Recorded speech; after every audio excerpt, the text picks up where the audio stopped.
De que forma a prática espírita favorece a sua saúde física e mental? A Web Rádio Meimei apresenta Saúde, Espiritualidade e Você.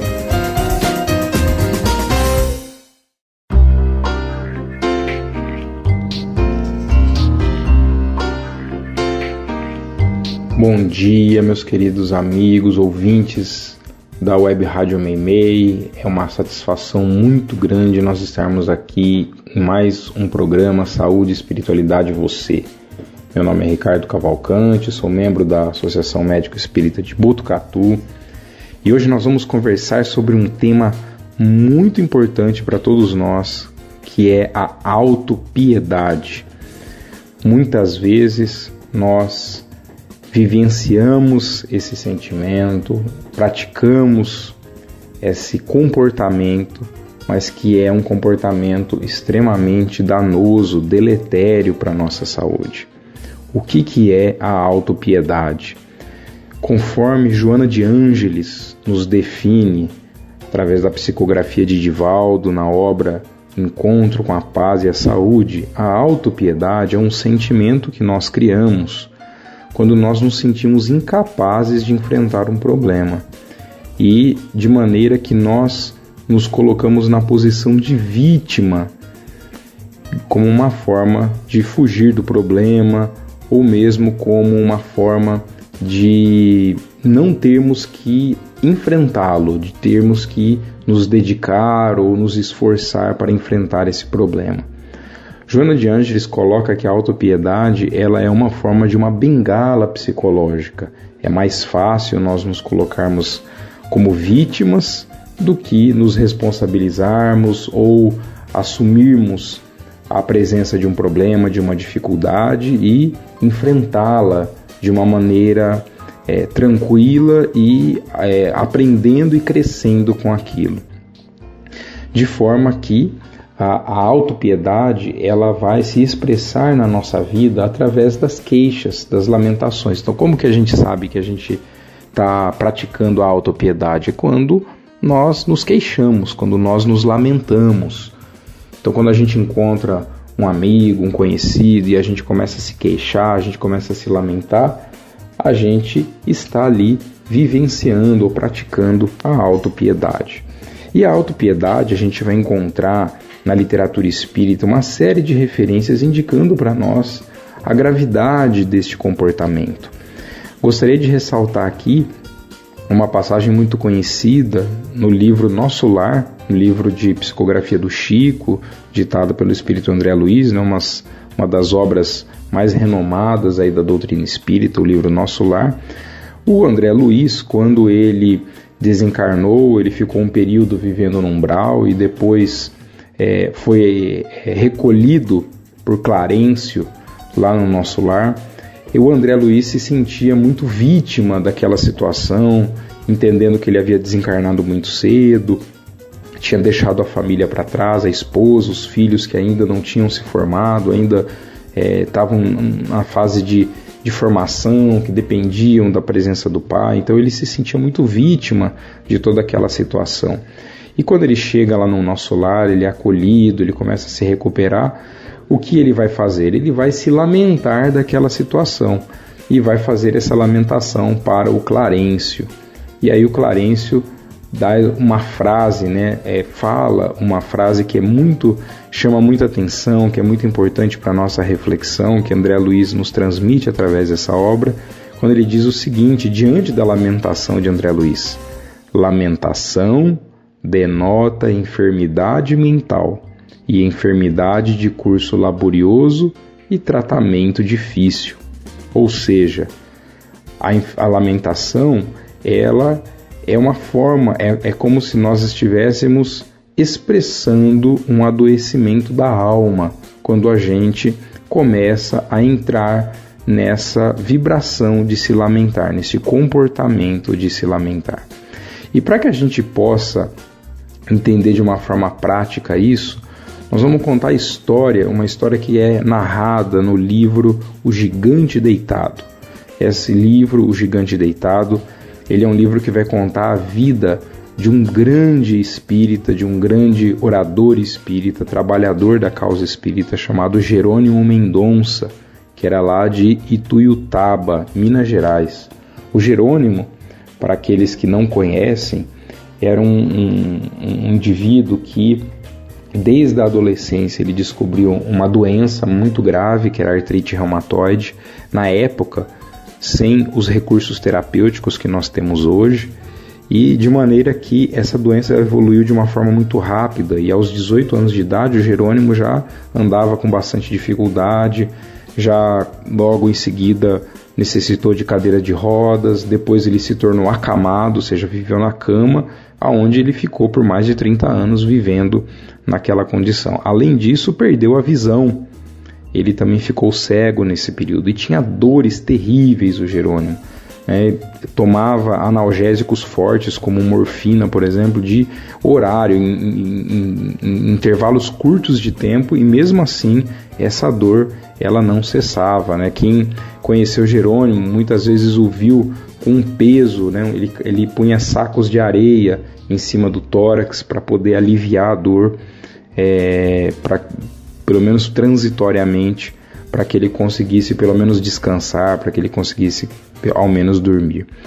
E conta nesse livro, O Gigante Deitado, um episódio em que Jerônimo, isso mais ou menos lá na metade da década de 60, ele acabou desenvolvendo um quadro de uma hemorragia, um sangramento muito importante das vias urinárias, e que foi dado pela equipe médica na época como intratável, e foi dito ao Jerônimo que ele iria desencarnar, ele não ia suportar aquele sangramento.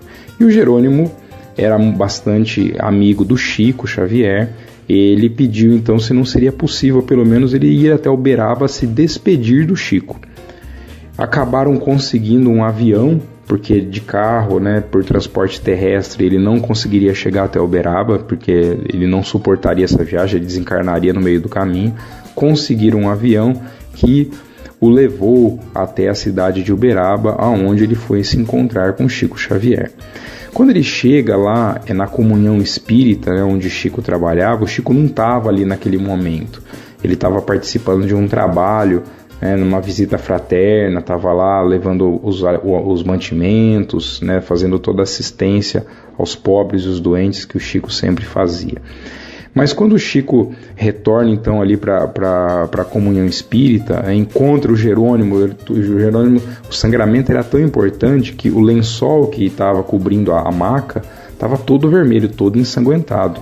E o Chico, como está narrado lá no livro, diz assim, quando vê Jerônimo: olha só quem está nos visitando, o Jerônimo está parecendo uma rosa vermelha. Vejam, o Chico tentando brincar com o Jerônimo, tentando ser alegre naquele momento de sofrimento, está parecendo uma rosa vermelha. Vamos todos nós dar um beijo nessa rosa, mas com muito cuidado para ela não se despetalar.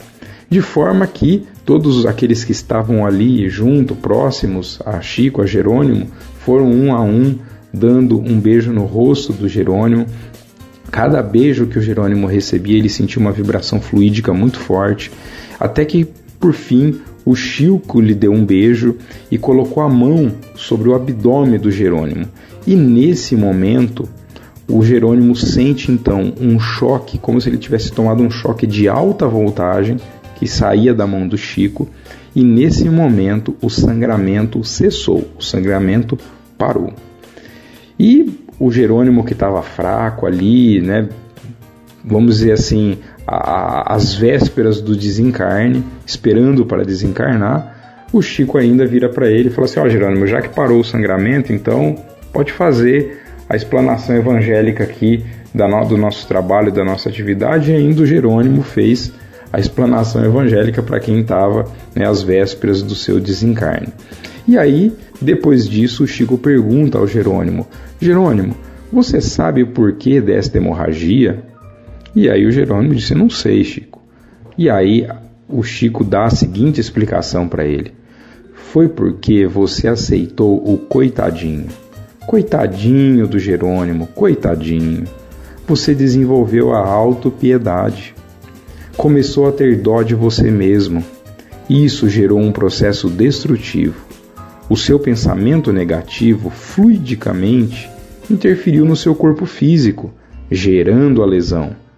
Doravante, Jerônimo, vença o coitadinho. Tenha bom ânimo, alegre-se, cante, brinque, para que os outros não sintam piedade de você. E o Jerônimo seguiu o conselho do Chico. A partir dali, o Jerônimo realmente mudou a sua forma de se comportar consigo mesmo. Quando ele ia fazer as suas palestras, ele cantava, ele contava histórias engraçadas sobre as suas próprias limitações.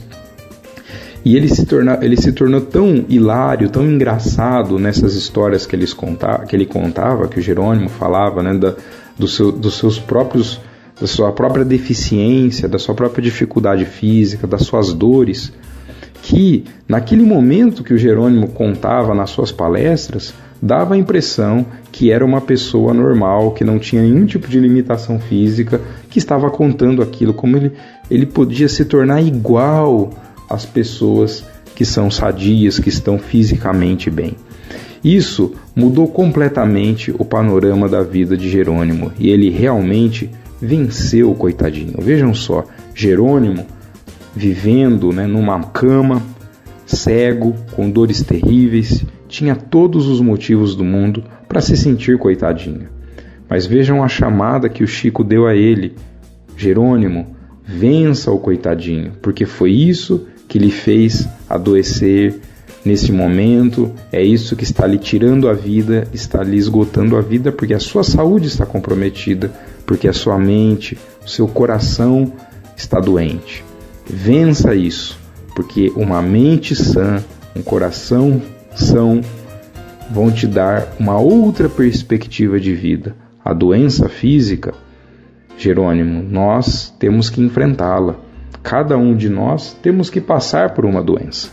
A gente sabe que ao longo da nossa jornada, ao longo da nossa vida física, muitas vezes a gente terá que enfrentar problemas de saúde, muitas vezes problemas graves, e temos que enfrentá-lo.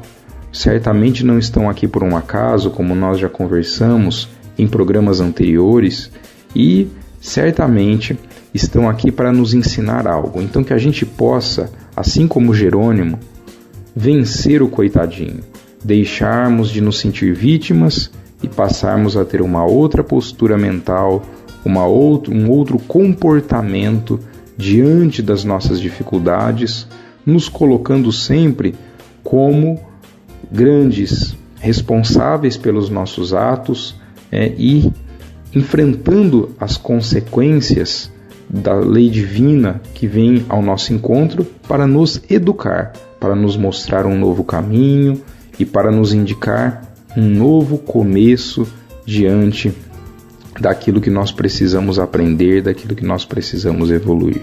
Fica aqui essa importante reflexão, este exemplo de vida que foi Jerônimo Mendonça, como um grande vencedor da autopiedade. Que Jesus nos abençoe, nos ilumine, hoje e sempre. Muito obrigado.